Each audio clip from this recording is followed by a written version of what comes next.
What was this episode? This episode was wild from start to finish, man.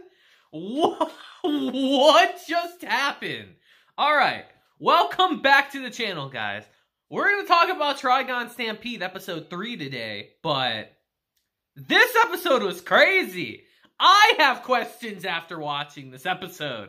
I don't really remember any of this stuff from the original. This episode really was crazy with the introduction, or reintroduction, I guess you could say, of knives. This was wild. I want to get straight into it and just talk about it. So let's just do that and talk about Trigun Stampede episode 3 today. So our episode begins today with us seeing a man slowly walking through the desert towards Genora Rock. And as we transition to the town itself, we see everyone's in a panic and an uproar after the explosion that occurred at the end of our last episode. And in this panic, we see more of these little spider bombs attach themselves to everybody around the town, even Rosa's son. And as Vash is trying desperately to get bombs off people, Roberto tells him, don't mess with it. This design, it's got to be the work of E.G. Bomber. And as the bomb's about to go off, we see the man that Vash is trying to help run off as he screams, please, save my town, as the bombs blow up and he dies. And it's here that Vash asks Roberto, who is E.G. Bomber? And he tells him, his real name is Ethan Gilbert Hamilton. What a name. He takes lives so easily that he earned the name himself, Easy Bomber. As Rosa asks Roberto, how do we survive this? And he tells her, we'll just have to ask the bomber himself how to disable these. As Vash says, then we just gotta find him and capture him. At any rate, don't lose heart. As Roberto says, his type likes to watch their work play out. And as Vash looks around for a place with a good vantage point, he notices him up on the rock as he shoots at him and he runs off and they chase after him. But as they're chasing after him out of town, someone else blows up and we realize there's landmines everywhere outside of town. As we hear, this whole town is filled with my creations. As we see a man sitting there and they ask him, are you T.G. Bomber? E.G. Bomber. As he tells them, I no longer go by that name. Thanks to someone, I've been reborn. And it's here we see this wild-looking vehicle pop out of the sand as E.G. hops in it and says, my new name's E.G. the Mind. And I gotta be honest, his machine looks a little wild, especially when he turns into a wheel and rides off. It's fucking goofy. As Vash realizes he's after the plant too. And as Vash is chasing after him, he's literally dropping bombs as they're going throughout town, destroying everything. And it's here, seeing all this carnage, Roberto says, I get it now. The moment you get involved with this guy, Vash, you get swept up into trouble.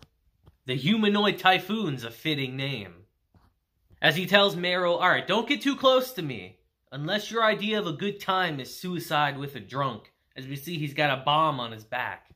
As Meryl tells him, this is no time for your trademark cynicism, Roberto. But then, she gets a great idea after hearing what he said.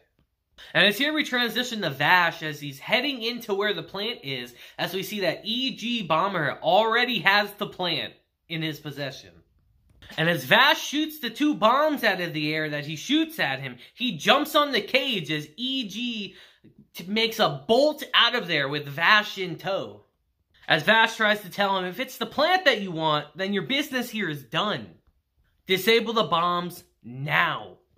As E.G. tells him, you don't get it, do ya? I'm not killing to steal. I'm stealing to kill. As Vash pulls out his gun on him and says, enough. As E.G. makes a sudden break and they go flying off into the distance from the momentum. As we see that they land in the sand down below. And as they were falling, Vash dropped his gun, so E.G. runs and picks it up as he tells him, I beat the one and only Vash the Stampede. And as here we see Roberto and Meryl come out of nowhere, blind him, latch onto him and tell us how to disable the bombs, or else we'll all die together. As Vash actually joins in and puts him in a chokehold as the bombs tick away. As EG eventually says, "The red button on my back, you have to press it." And as Vash does that, all the little spider bombs on everyone and across the town deactivate.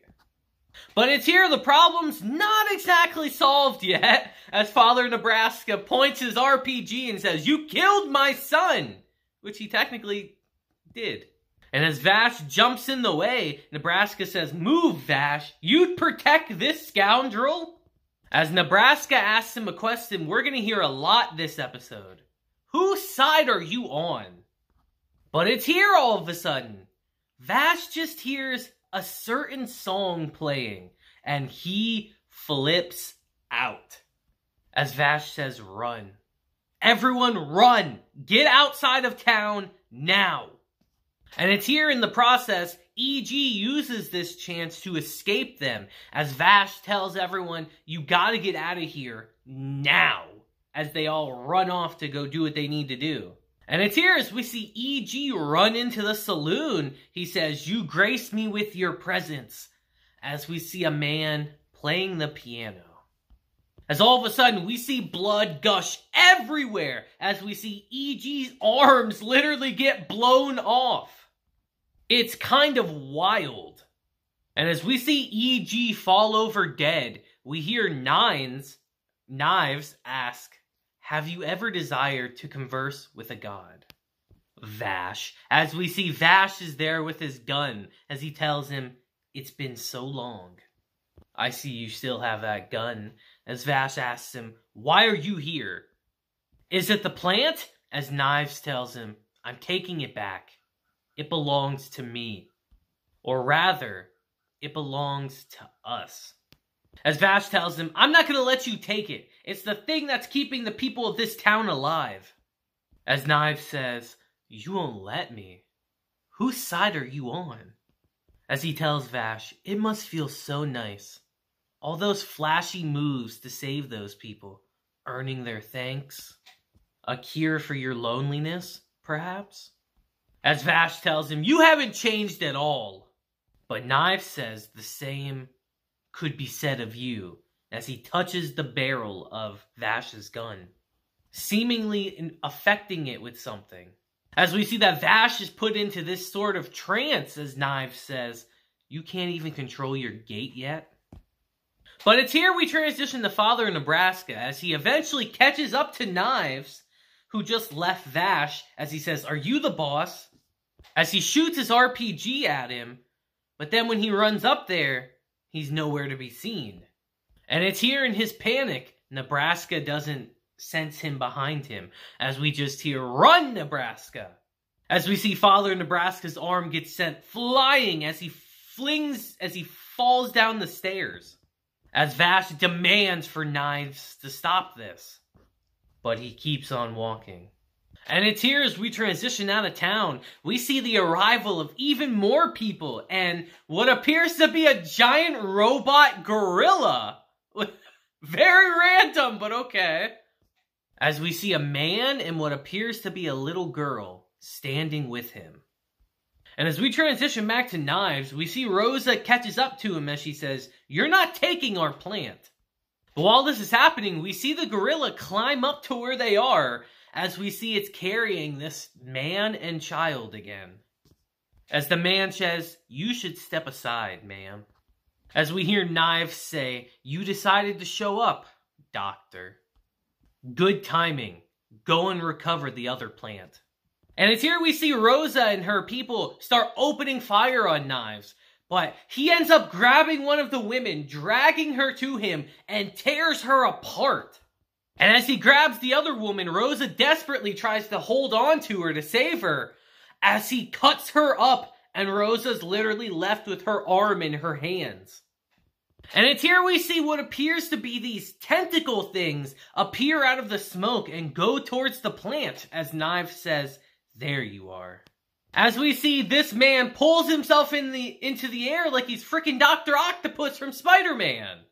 As we see he cuts a hole where the second plant is and he pulls it out with his tentacles. As we see Vash run up and yell at him to get away from there. "Put the plant down." But again, Knives asks him the same question. Whose side are you on? As he tells Vash, you never change. You're still a daydreamer full of empty words. As he tells Vash, just stand back and watch. Watch them all perish. As Vash shoots at him and says, I'll say it again. Put the plant down. As Knives says, you'd shoot me? Your own big brother? As Vash just starts unloading into him, as we see these tentacles around him expand and grow even bigger and smaller, but bigger and a lot more of them. As we see they expand out into the sky, growing larger and larger, as Knives says, in the past, God rained fire from the sky, destroying the city of depraved fools. To fix the world once and for all, I'm moving ahead. To bring everything back to even, as Vash realizes he's going to destroy the whole town with this thing. And while this is happening, we see the giant gorilla robot run out of town with the one healthy plant. And it's here we see Knives drop this giant sphere made of 1,000,000 knives, I would imagine, as it completely destroys Genora's rock. And as Vash takes Rosa's hand and tries to run, he says, why, Nye? Why? As we see the entire city falling apart. And once evening comes and the smoke clears, everything is destroyed. And it's here we hear Roberto tell Meryl, good job surviving. You're a tough one. Can't say you're looking good, but you definitely lucked out. That, too, is a talent for a good journalist. And it's here as we see Meryl run up to try to figure out what's happening. We see that it's not good at all. As we see that Gosif lived, but everything's wiped out. Who knows how many people are dead? As we see that Rosa's son was even caught up in this, losing his arm. As she says, they took everything. The plant, the people, the town. There's no way we can survive now. And it's here she says to Vash, that monster is your brother, right? As Vash promises he'll get the plant back for them. But Rosa tells him, go away. Get out of this town right now. If you hadn't come here, none of this would have happened. Don't you ever show your face here again. Humanoid typhoon. And it's here knowing that there's literally nothing he could say in this situation to fix this. Vash grabs his stuff and leaves. And it's here as we see Meryl chasing after Vash. We see he finds the bugs that Rosa's son always used to collect as he sets them all free. As Meryl asks him, how? After all they said to you, how can you smile like that? As Vash tells her, I don't deserve to cry. And as he walks off again, Meryl asks him, where are you going? And he tells her, east, far east, to Jula, the third city. That's where he is. And with that, our episode ends. And this episode was crazy. Actually crazy. Like legitimately wild from start to finish. I don't remember any of this stuff from the original. This has got to be from the manga, right? All this stuff we're seeing now has got to be from the manga. Either that, or I really don't remember Trigun as much as I thought. Because this episode was crazy. Like, what? Like, obviously all those things Knives was controlling was probably 1,000,000 knives, hence his name. But what is that power that he has? I'm very curious to know what it is. I don't remember. I don't remember at all. And this episode from start to finish was just dreary. Very dreary. Feeling like a Don Machi episode over here. I want to know what you guys thought of this episode down below. You guys have had almost a week to sit and think about it, because the new episode comes out tomorrow, which we are covering then. So I would love to hear your guys' opinion on what this is down below, because this episode was insane. But yeah, until next time, guys, until tomorrow when we get to the next episode, I hope you guys have a great day, week, month, and year. And remember, keep Keep your loved ones close. You don't want to end up like Rosa's son, losing an arm. But I will see you guys next time. Deuces, and have a blessed day.